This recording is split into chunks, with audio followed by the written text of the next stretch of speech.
Hey everyone, welcome to What's in the Box, where we consult our mystery box to uncover items and artifacts from our archive to try to learn more about the past. In today's episode, we're going to examine something that I have always been personally interested in, and that's free time.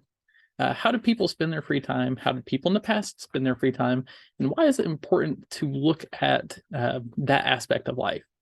So let's see what our mystery box has in store for us as we try to look at those questions. So today's item are several games.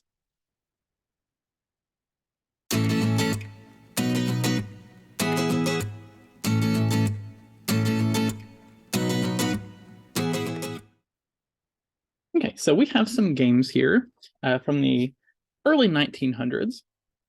The first game that we have is a box containing several cards for the game called Block.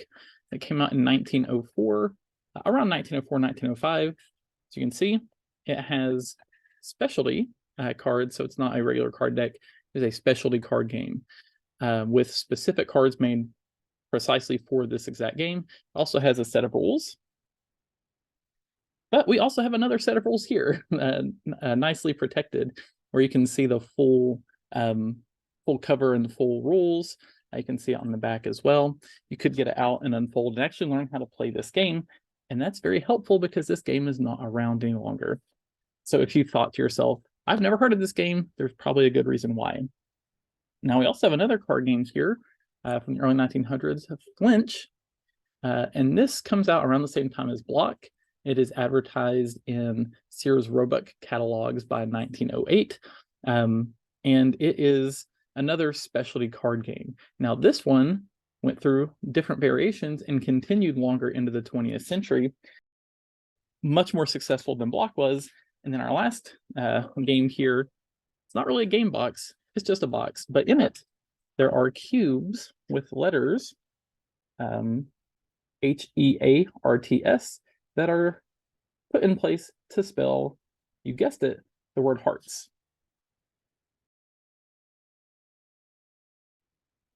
So let's start with Block. You see here on the cover of the box, it says the new game Block is a Parker Brothers game. It says Block is the best card game we have ever published. Now that is a marketing trick. And it's interesting, another game comes out at the same time called Quit with the exact same packaging, exact same publishing claim, but the only difference is they've changed the word block out for the word quit. It also has the same type of cards. Now, if you're looking at this game, it's handy to have the rules because the game is no longer in production. So if you're playing a board game or a card game today, say if you have Uno, and you're playing Uno and you lose the rules, you can look up Uno online and find the rules pretty easily. You could probably do that with Block, possibly, but it's not a game that's in production. So you have to probably find an actual set of the rules and have the actual set of cards. You could replace your Uno deck, just go down to a store that sells games, and you could probably find that pretty easily, but this is no longer in production. Flinch was in production several different times, and is going to continue into production. You could buy it here from the box for 50 cents, but it is another sort of specialty card game with cards designed specifically for that. Now, the Hearts game that we have is like Block, a game that is no longer in production. It was produced around 1914 when it was created. There are several different examples of boxes and box types, but this is a little bit different than Block because we have nothing for this game other than the letters. In our database, it doesn't say anything about the game parts. It just says, it indicates that there are cubes with these letters on it. It does not have the letters arranged into H-E-A-R-T-S, but in doing research, you come across a dice game, early 1900s, with these letters. So if you're talking about historical research, these are really useful examples of how to do research into things, again, by looking at the information that we have. For example, blocks with certain letters. You can use that as your starting point. Flinch has the Flinch Card Company, so it has a company name, it has a price. If you have a rule set, It has trademark times as well, so you can kind of trace that down. Block is the game that we have the most information on because it is a complete set. So you can actually go through, you can find the entire deck, you can go through each card. You can also go through the rules and find out that it was produced as a World's Fair Game Award winner. So it won Game of the Year at the World's Fair in St. Louis in 1904. Begins production in 1905. And so you have all this information you can get. So if you're talking about research and history, that's like you can learn about Parker Brothers, you can learn about production and manufacturing. You can tie this into other things going on during that time period, such as industrialization and free time and spendable income. All those things are kind of emerging by the end of the 19th century. For games, the gaming industry is kind of in full swing by that point. So when people talk about industrialization, we tend to talk about like the steel mills and labor strikes and those sorts of things. Gaming and entertainment becomes its own modern industry by that time as well. And it includes a lot of similar elements that other industrialization aspects will include, such as the rise of factories and the rise of production companies and the ability to try, or the attempt to try to profit or make money off of a product. But in this case, the industry is games and entertainment. So let's find out more about how the gaming industry comes about in the early 1900s and how historians can use games and entertainment items to learn more about the past and the people that came before us, and maybe even a little bit about ourselves. All right, so we are here with Nic Ricketts, the curator of table games at the National Museum of Play in Rochester. Hi, Nic. Hi. So we've been talking a little bit about our artifacts and the games that we have.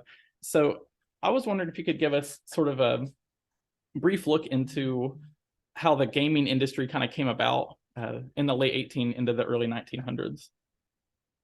Well, in the late 1800s, the first games were really made by printing firms. They discovered that people with disposable income would purchase the games that they made. It was a lucrative business if you could get into it, and if you already had the means to be a printer. You may have been a custom printer that or a jobber that did smaller print jobs, but with a game you could basically start mass production once you had the stones or wooden blocks cut to print your game board surfaces or your playing card surfaces. And that's really helpful, especially going into the 1900s, because industrialization's taken off and you got Sears catalogs that are sort of getting this information out to people all over the place. So where does George Parker kind of fit into this this early 1900s gaming time period?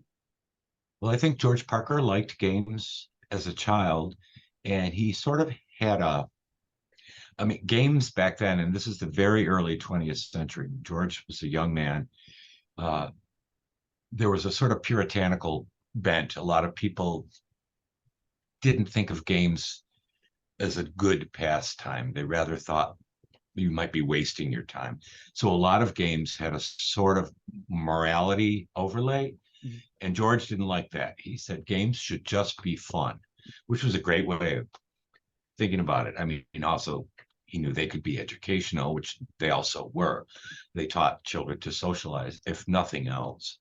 But that was his sort of theory from the get-go. And his first game was a card game called Banking. And no copies of that exist to my knowledge.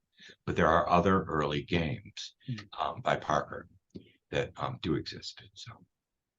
So the Parker game that we have, and the reason we bring up George Parker is because we have the Block game, and it's hard to find a lot of information on it. But one of the things that I also wanted to ask you about was kind of marketing strategy, because as we were looking into this game, we also discovered that there was another game called Quit, that almost identical box, almost identical marketing tagline, marketed as the best game that they've ever made. So both games say that, and the identical sets of cards. I don't have the rules for Quit, but most likely identical rules. So why do you think he might take a game like Block and then also turn it into Quit and market it the same way? I think it's about marketing. If it wasn't selling as Block, perhaps they thought Quit was maybe a catchier name, Mhm. and it was still a small firm. This was 1905, is that correct? Yeah, the 1902 to 1905 range. All right, so that's very early. And games, it was basically just George Parker. Soon he brought his first one brother and then his second brother into the firm. So it was three, and that was Parker Brothers. Um,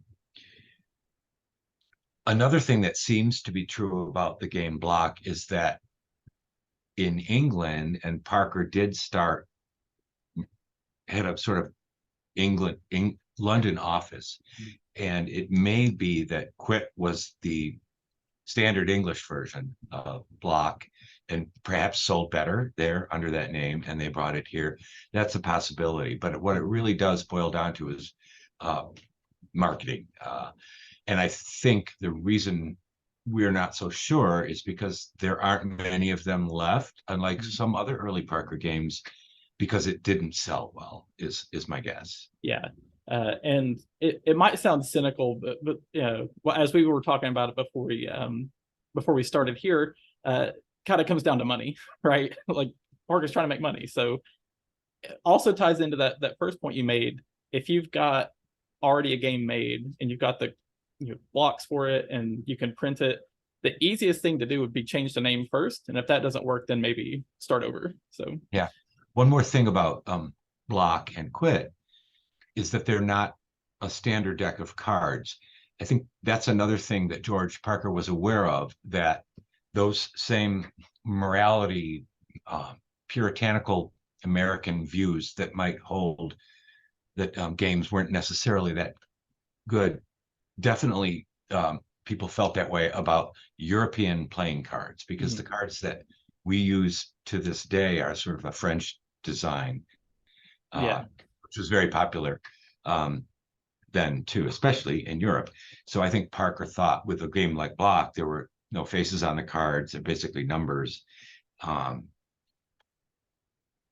He would stay away from that. Now, a few years later, he did a similar game called Rook, which did sell well. And in fact, I believe you can still get it today. And I know people that grew up playing Rook, and it's the same thing. It has a nickname, Missionary Poker. Oh, I'd never heard that.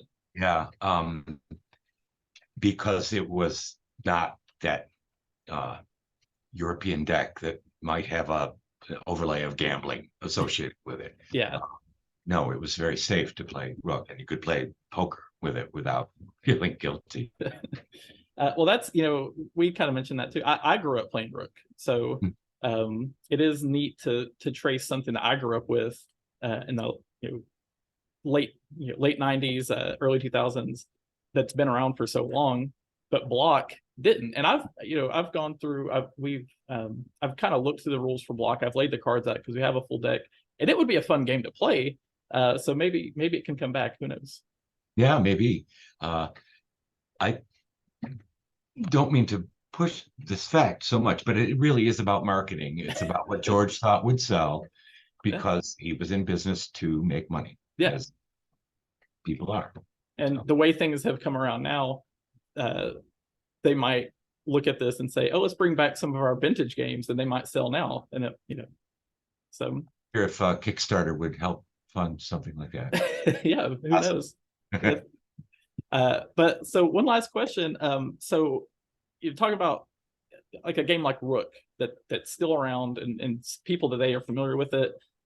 You've got Uno that's been around for over 50 years now.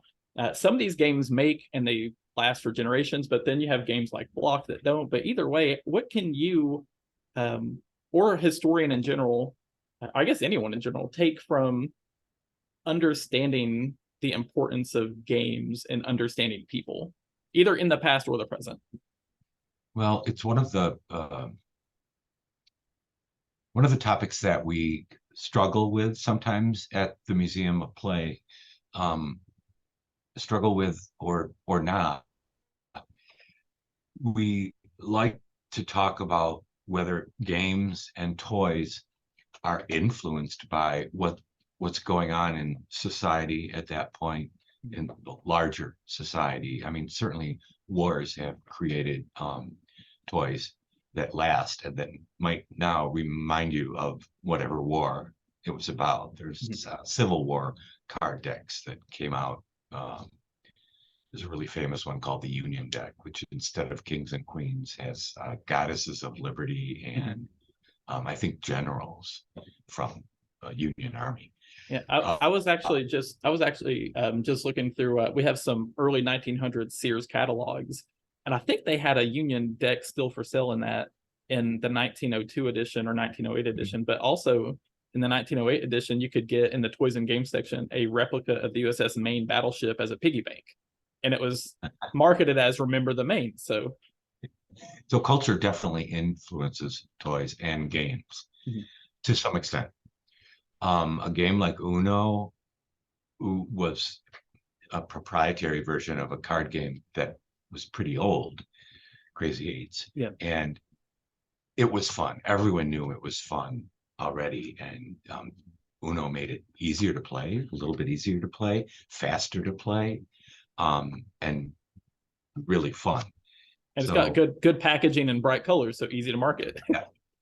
And I'm not sure that it necessarily represents the 1970s when it came about in any super strong way. Maybe it does. Maybe I'm wrong. Yeah. We talk about that, but we also talk about is there a way that games might influence gaming culture? In other words, influence society back at it again. And to say that is partly true, I would point to the big renaissance in board games, especially, but table games in recent years. Countless numbers now come out because of crowdfunding sites like Kickstarter, and there's just a big new popularity in table games, video games too, of course, since they came about. But you would have thought, and many people predicted, that traditional board gaming, for example, would go away, and it certainly didn't. And it's just as popular as ever. Yeah. Well, one thing that I try to tell my students when I'm teaching, or that I find useful about talking about games and things like that, especially the further back you go, sometimes we have a hard time, especially students that are forced to be in a history class, to relate to people in the past. But if you can point out that, kids and teenagers they had to entertain themselves somehow. They weren't, farming all day and all night, or, working in factories. So the idea for me as a historian of free time and games, I think provides just at the basic level relatability to people that you otherwise might not relate to. And that can be a good starting point to then broaden out and learn about other things. That's a point we often make about when people say, why would you have a museum about play? What tells you more about people in the past than what they did with their spare time? Because that was what they wanted to do, not what they had to do for work. And if someone wanted to learn about me, I would rather they knew what I did for fun. Well, my job is fun. Yeah. But, especially then, if they had leisure time, it definitely should be studied. Yeah. All right. Well, thank you for taking the time to meet with us. The museum that you're at is currently undergoing an expansion. Is that right? It is right. Yes, it opens in just 3 days. All right. So if anyone watches this and wants to take a trip up to Rochester, go check them out. So thank you again for taking the time to talk with us. Thank you very much, Joe. I appreciate it. No problem. All right. So as Nick mentioned, games and other pieces of entertainment are really helpful in understanding the past and giving us a sort of a reference point or a place of relatability when we're looking at the past and the people that came before us. So imagine that you have got, you're living in 1905 and you see this new game called Block, and you get it and you open up the box, you read the rules, you deal the cards out, and you play the game, and no one likes it, and you don't like it, and it's zero fun. That would be disappointing. And word of mouth, maybe the marketing doesn't take off, maybe the game's just not that popular, and so the game just disappears. For us, we know that this game kind of disappears, but we also know that Parker Brothers doesn't. And so they do kind of bounce back and continue to make games and try new things. And again, as Nick mentioned, the goal of the company is kind of to make money. And so they keep working on different products, and that helps explain how some games make it and some games don't. But all the games that we have in our archives and that you can find, whether it's a game like Block that doesn't make it or a game like Rook that does, tells us a lot about us as a people 100 years ago or today. So thank you for joining us for this episode of What's in the Box, where we try to think outside of the box when it comes to the past. You can like and subscribe to us here on the Chesterian YouTube channel, and follow along with us on social media for updates on this series and other video content that we are working on, and any updates on what's going on at the museum. Thanks.